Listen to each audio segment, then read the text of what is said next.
بسم اللہ الرحمن الرحیم جزا اللہ ان محمد ما ہوا اہلہ۔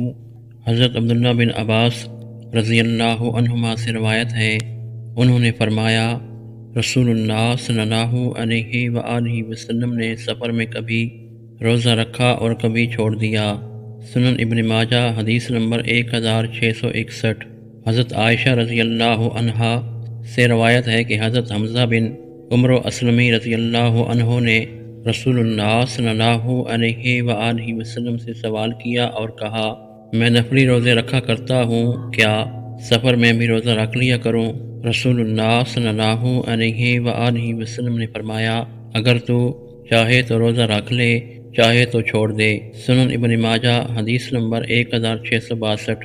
حضرت ابو درداء رضی اللہ عنہ سے روایت ہے، انہوں نے فرمایا، میں نے دیکھا کہ ہم لوگ ایک سفر میں رسول اللہ صلی اللہ علیہ وآلہ وسلم کے ساتھ تھے اور اس دن شدید گرمی تھی، حتیٰ کہ آدمی گرمی کی شدت سے بچنے کے لیے اپنے سر پر ہاتھ رکھ لیتا تھا۔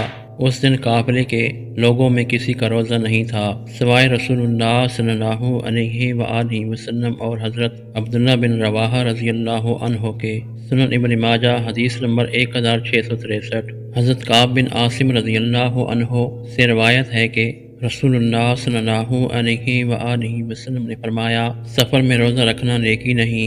سنن ابن ماجہ حدیث نمبر 1664۔